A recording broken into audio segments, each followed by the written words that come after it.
Okay, yes, thank you, Sarah Rivas. Okay, what is today? October 15th. I can't believe we're halfway through October.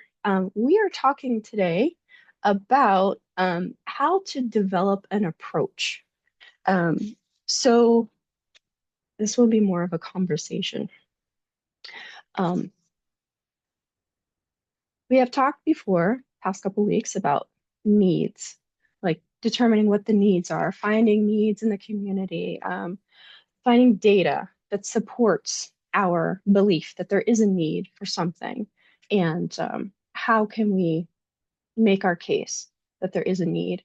And then the next step in most grant applications is a section called approach or method, or tell us what you're going to do.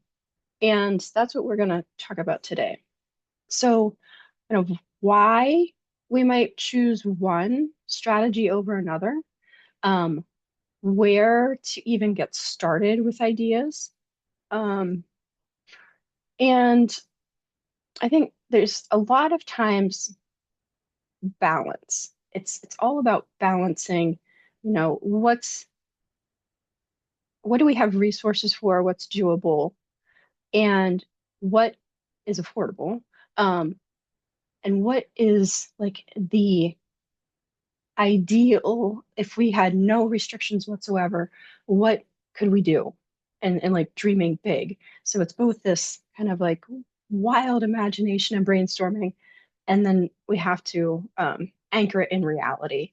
And it's kind of a dance that we do back and forth in program development, between program development staff saying, yeah, well, what do you want to do? If you had all the resources in the world, what would you want to do? And program folks and leadership are like, yeah, but I've had 50% of my case manager positions vacant for the past year. Um, we can't just say we're going to hire 10 case managers because we haven't been able to do it yet. So there's this balance. Um, Probably most of us learned about the scientific method some time growing up in school. And there is a process by which researchers come up with a hypothesis, test it, change different variables, test again, see if they get the same results over and over and over. And over time, based on the amount of evidence that is amassed that shows that something works or something doesn't work, or something works for this population, but it doesn't work so well for that population, um, over time, we have this body of knowledge that's available.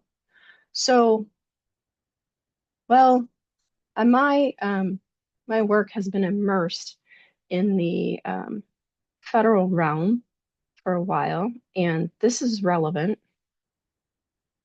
This recent executive order, but came out in May, um, but we're seeing more and more of it. Folks who've been working on me with grants, we are seeing more about this gold standard science. And I have read this. There's like 9 points. Each federal agency has to take the executive orders and make it fit for their department. So each agency has their kind of interpretation of this. And we'll look at one in a second. But as I look through, there's a fair amount of um, propaganda-ish stuff at the beginning. But when you actually get down to like, what is the gold standard? It's reproducible, transparent, communicative of error and uncertainty, collaborative, interdisciplinary, skeptical of its findings and assumptions. You have to try over and over again to see if you get the same thing. Structured for falsifiability of hypotheses, which means that the question that you're asking, you have to be able to disprove it in some way. Unbiased peer review, that's huge in scientific communities. Accepting negative results as positive outcomes. and then without conflict of interest. So face value, I would agree with these. Now, what happens, and like I said, is each federal agency takes that executive order and makes it their own. So this is HHS's. So Health and Human Services is the umbrella agency over Centers for Disease Control and Prevention, CDC, Substance Abuse and Mental Health Services Administration, or SAMHSA, Family and Youth Services Bureau, FISB, which does runaway and homeless youth services. So this is like, okay, we understand, but this gold standard science is, and this is how we're going to make it happen. Now, what does this have to do with what we actually end up doing in our direct service? Because this is all like big picture theoretical. We're not an institution of higher education. We're not researchers per se. We've contemplated doing some research here and there, but it has not ever happened. There are people who do this, and then we use their models. So if you think about things like ARC, ARC Grow, motivational interviewing, strategic prevention framework, trying to think of some other models. I did a cheat sheet for myself earlier, but you tell me, what are some of the other models that we use in the agency? What do you do? What do you use in your work?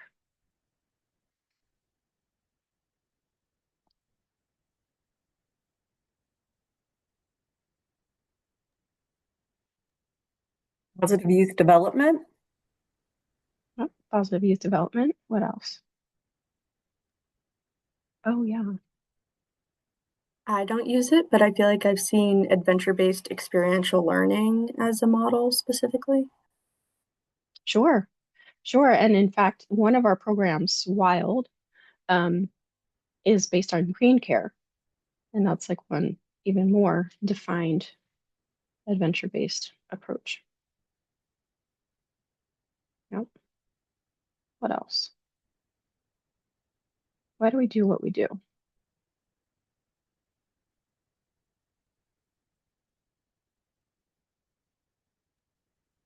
I think the agency is trying to incorporate wraparound principles into all Yeah. facets. So Yep. Of wraparound. case management. Yep. Wraparound. High fidelity wraparound is an approach to case management where you're really coordinating services. And I just wanted to say, Phoebe, I saw your comment, and absolutely, um, part of the evidence that something works is not only data, but it is also participant feedback or input, or how are we um, continuously improving what we're doing. And that reminds me, I wanted to share a different slide with you.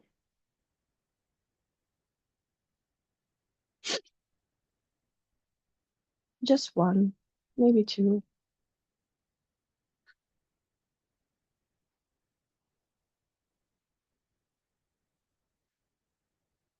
All right, I am not going to bother to put this in the presentation mode. Just going to go ahead and share it. So you've probably heard us talk about the Gossamer thread, right? And we go through this program development process at the beginning, which is what we're doing now. We're going through like really breaking it down week by week, taking it step by step in the seminar sessions. And then people actually do the program. We collect the data and look at it. And that does include both the data around, are people making progress toward their goals? Is there a particular tool that people are using pre and post? Are folks improving? And then if we're not seeing the results that we would like to, then we would go through this redo process and just come back together and say, okay, this is a model we have proposed, but it's not working as we expected. maybe there's some other factors that we didn't take into consideration, or there's new needs that are popping up that we weren't aware of, or times have changed and we have to change along with it. So I did want to definitely acknowledge that, Phoebe, that both qualitative and quantitative data have its place. Hopefully the qualitative data, that's the words, the text, the narrative, is helpful in explaining the numbers, the quantitative part. So going back to why we do what we do. So we talked about wraparound. So wraparound is a model. We are told by a funder that we have to use it. So for our community service agency that we were just funded both in the North Central and Worcester area, okay, we told wraparound, you have to use it. You have to use it with fidelity. There are fidelity tools, which means prove to us that you are doing the model as it is intended to be done. And we have also adapted that, or I should say adopted it, to be our case management model as a gold standard, if you will, approach to case management. So in the process of developing a program, so let's say we have new RFR just came out. It's one we've been expecting. It's for victim services. And we've been having conversations like LUK has been doing such and such victim services for years, but is it time to kind of shake it up? Should we look at doing something different? Is now the time, because we haven't had an opportunity to do like a full reapplication in many years. And one of the approaches or strategies that folks are suggesting is to offer case management, right? People who have been a victim or a survivor of a crime might need some help managing different aspects of their life, and case management might be one way to do that. So case management can be very, very broad, but when you are following a model, there are steps that they say, this is how you have to do things, because that's what their research was based on. And they know if you do the same things, you replicate what has been done in the past, you should also be getting success. The people you're working with should also be getting success. And funders often think about grants as an investment, and they want a return on investment in that people or communities are improving. So it's, we don't always come at things from a business lens, but I think that externally, like our funders often do think about it in that way. So let me just double check one thing. Yeah. All right. So there have been lots of times where we're like, the funder will give us certain parameters that they're looking for, and we'll be like, what do they mean? How should we interpret that?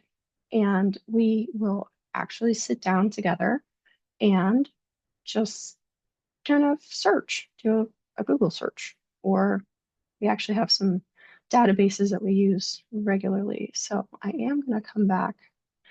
This is one of them. So Title 4E, which oversees ACF, Administration for Children and Families, the federal department, but think about like res and foster care, they would fall under ACF. And there are many, many, many of these. You can actually search for models to replicate or to use as a starting point. You could think about ways to modify. What I want to look for in here, I believe this particular database has high fidelity wraparound. And you can see it gives things ratings like promising or ineffective, or it varies, but promising is good. And if you click, you would get more information on it. And this is where you think about all the programs and services that LUK does. They're not usually kind of like slapped together. It's really based on something, an evidence-based program or practice. Think about that gold standard, because we want to be good stewards of the funds that we are entrusted with. And to be good stewards, we want to help people. And so we pick models and approaches that have a track record of helping people. So in the event you've ever wondered. So this, like I said, wrap around. This gives you a description about what it is. And can see this is recent, but there are some that are really have been around for a really, really long time. And you can see, is this going to fit the population we'll be working with? Will it fit our service area? Is it available in different languages? What is the evidence? And then sometimes, I'm not seeing it here, but there will also be costs to be trained in it, and ongoing costs to sustain certification, if you will. There are some developers, program developers, who have like made this their career, and people get paid for the initial training. They have to do ongoing certifications. Sometimes the site itself has to be certified in some way, and this can get very, very expensive. Hey, Sandy, I was just wondering, how Mhm. often are these things reviewed? So like where you get Mhm. the Yeah. standard up top, I just wonder, is that like, you know, a one and done thing, or is it every few Mhm. years? Good question. So, I don't know that there is any standard. I think that they don't really do updates or new reviews unless there's like a modification to the model, um, or some new evidence to question the evidence that they previously had. So the other thing is, people want to get on these lists, um, but there's not really a whole lot of funding or infrastructure support to sustain these lists. So several years ago, there was a really, really awesome, really comprehensive database that was from SAMHSA, and it was called NREP, the National Registry of Evidence-Based Programs and Practices. And you wanted anything, you could go there and be like, we're working on youth. We want the outcomes to be this, or this. These are the indicators. These are the risk factors. And you could easily find something. That unfortunately went away when different executive administrations came in. But so far, this one, the Title 4E, um, has stuck around for a little while, but it's not old. It's not really old. I have some other ones here. So OJJDP, we do have some funding from there, Office of Juvenile Justice and Delinquency Prevention. And I'm going to share all of these links too, so don't feel like you've got to copy them down or anything. And they actually break them up into, I think, programs and practices. So, but as we're applying for an OJJDP grant, this is where we're going to go to say, listen, you told us that this model is effective. And so that's why we're going to use it. Yeah, they break it up into practices and programs. Program is more prescripted. So for example, well, let's just stick with case management for a minute. And see, they have a little bit of a different evidence rating.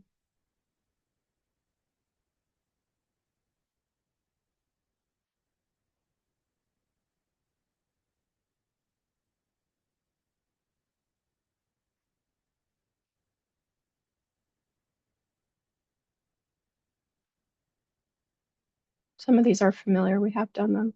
And what's really interesting is sometimes, it's like CPP here, this one is probably a mid-level in terms of evidence. And on other lists, it could be at like the high level. Just depends on what standards they're using to judge the research that was done.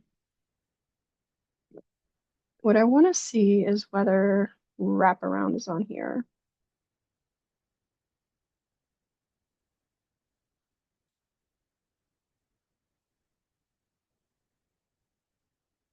Structured decision making is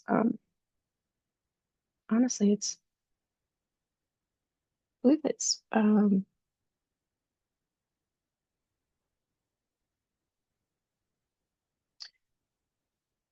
of like the lead, but I digress. Huh. Did not know that MCTP was on here, which honestly was one of our programs, although funded directly to DCF. So let me go back up and see.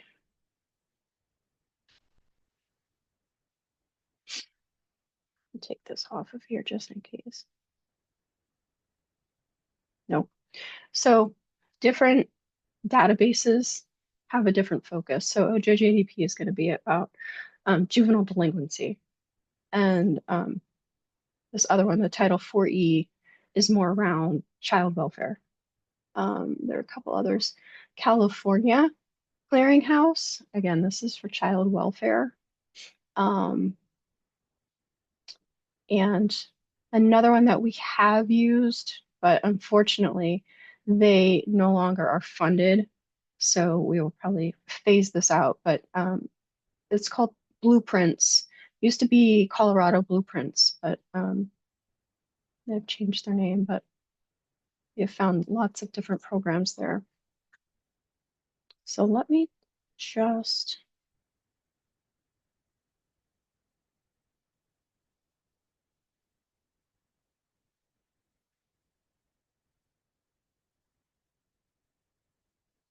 can see some of these are treatment, and some of them are more like a prevention model. So I think Safe Dates is one of the models that we use. And I'm 99% sure it's in here. I want to show you what the information you can get on it. There we go, Safe Dates. So here's one back from 2011. You can see these are not updated frequently.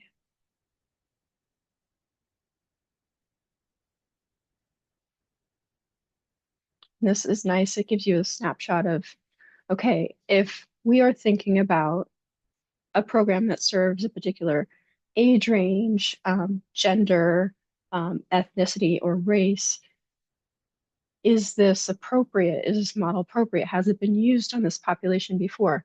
There are some models, some adventure-based models in particular, that have been created based on native cultures. And so it's important to have that consideration around the population. You know, is this appropriate? Will this work? Will will this approach even have credibility with the population we're planning on working with? We've had some misses. So there's program called Prevention Plus Wellness, PPW, and it's very brief.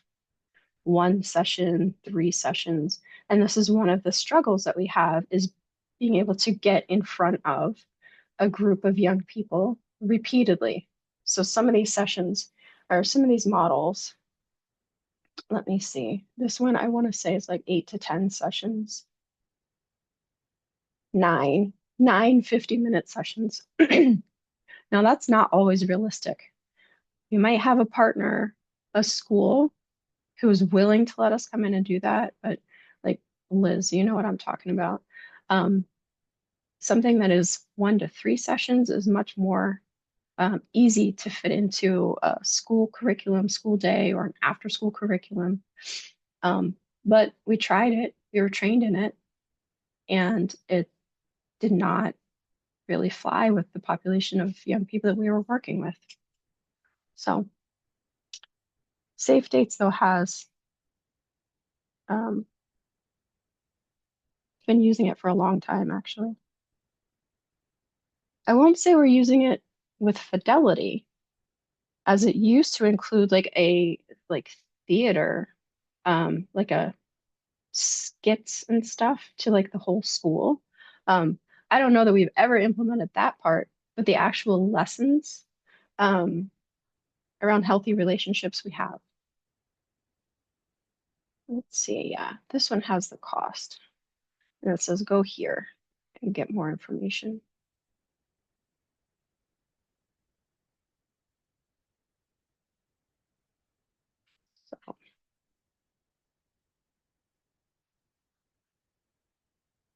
So any questions or anything relating how we do back to NPDI process, because that's why we're here.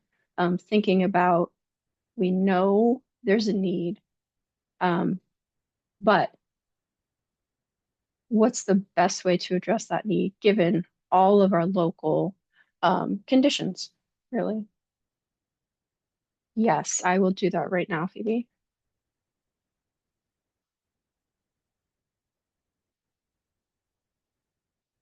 These are the 4 sites I showed.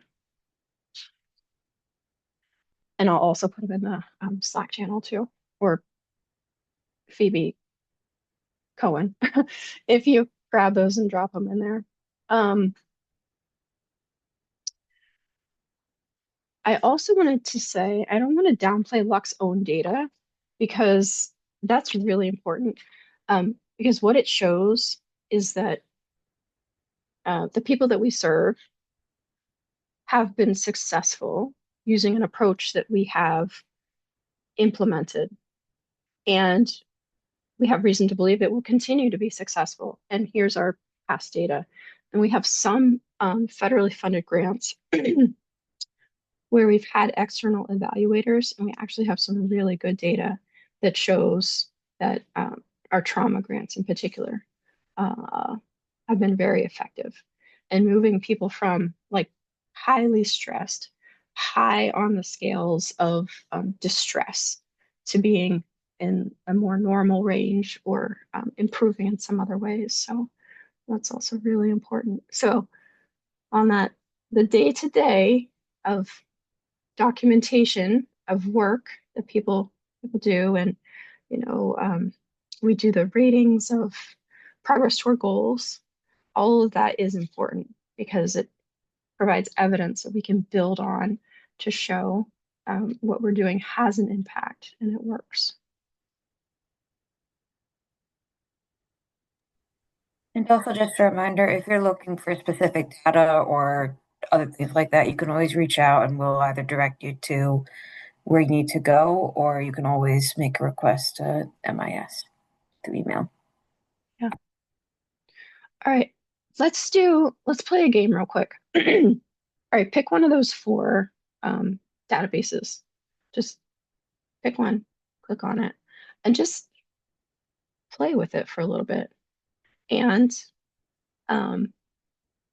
when you find something that's interesting, tell us. You can come off mute and tell us, like, oh, here's something interesting. Um, or just drop in the chat. For example, MCTP, I never knew that was anywhere in the world outside of, some um, federal report repository. So that was interesting. All right, so go now and tell us what you find. And I'm going to go back and actually look at MCTP and why they said it was not effective.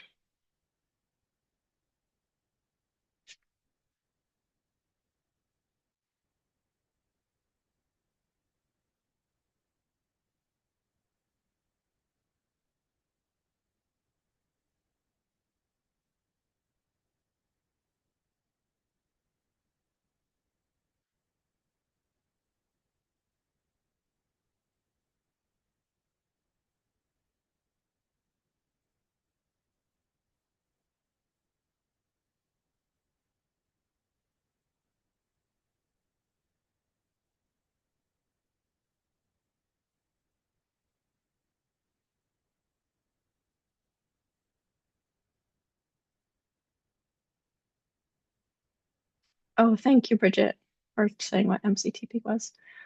What else have other people found? Some other models.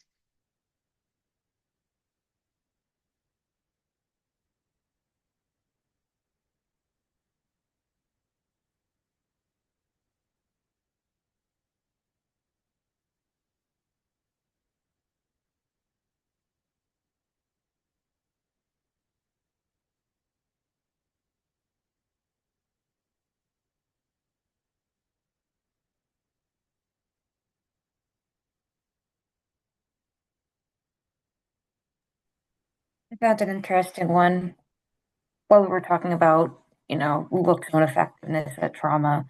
Um, there's one, which one is this one through?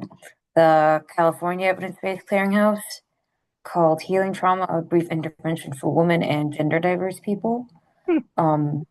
That looked interesting and also different logic model, a little bit. Not a different logic model, different essential components than what you usually Interesting. find. I'll put the link in here. Cool. Thank you. Yeah, life skills. We know life skills. Affirm. We have used Affirm in trauma. Unfortunately, we had a lot of staff turnover, so we haven't sustained it. We did have folks trained in Affirm. What are other folks finding? I went to the prevention Yeah. site, and I just looked under the well-documented ones, Mm-hmm. and we're doing half of them already. So Yeah. I was looking for something new, and I couldn't find it. Mm-hmm. Yeah. I was looking for a similar project to what we're going to apply to do Yeah. and couldn't find one on, maybe I just wasn't being Uh-huh. like specific enough, but I couldn't find it on the blueprints programs or on the prevention services. Interesting. Okay. So I'm wondering like how we can search to find Yep. something accurately. Yeah. Unfortunately, um, each um, each database has its own focus. And I'm sure there is one that would be appropriate, Phoebe, but I gotta think about it. And the other thing that is kind of a hindrance right now is with the government shutdown um, and also just flux and government priorities. Things that had been previously available are not currently available. So I know like around youth homelessness, I know that there are models, um, but I don't know where there is like a database of them. So let me think about that one. It's funny because that's like kind of our project idea is like the database itself. Oh, So like, yeah, well yeah, then, I mean, like in a way, yeah, like if you system can't find navigation and something, yeah, stuff. Yeah. perfect. Cool. We got ABC Online. I am not familiar with that one. Big Brothers Big Sisters, which is mentoring. Mhm. Yeah. What else have other folks found?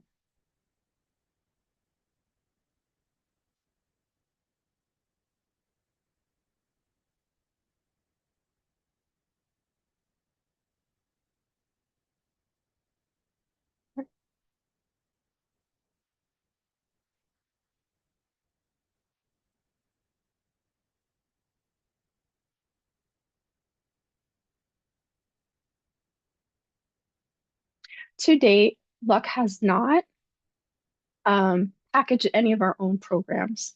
So while we have innovative programs that we do that pull pieces of different evidence-based practices, as well as our own, unique LUK flair to it, we have never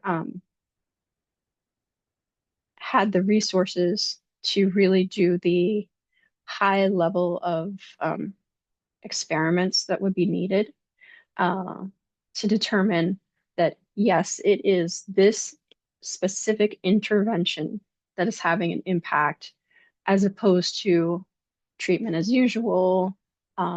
Sometimes there's some ethical considerations around uh, is it ethical to compare people who are sitting on a wait list and how they're doing to people who are getting a treatment or an intervention? um, Not that you are withholding treatment, it's just that they have to wait. Um, and, we have struggled with some of these um, dilemmas around that's just not how we've done things. You know, you need services, we're going to hook you up with whatever we can as soon as we can.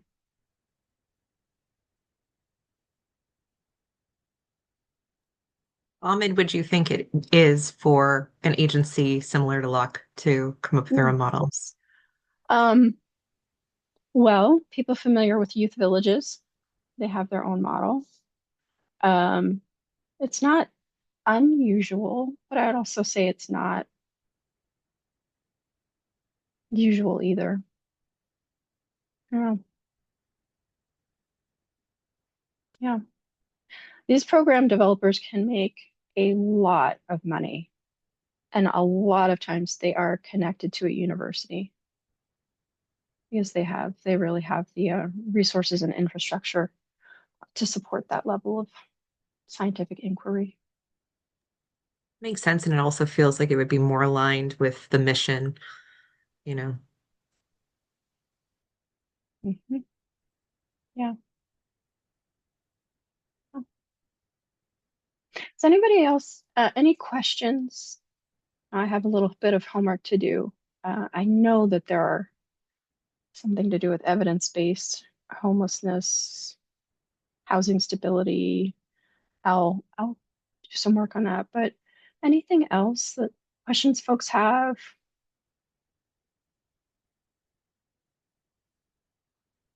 This was one of the early lessons learned for me at LUK was like um, peeking behind the curtain of, we're not coming up with all of these different approaches to doing things. Like you don't want to reinvent the wheel if there's already a good way to do things, proven and effective and accessible um, and doable, then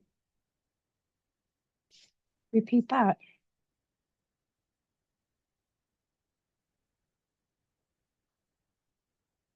Yeah.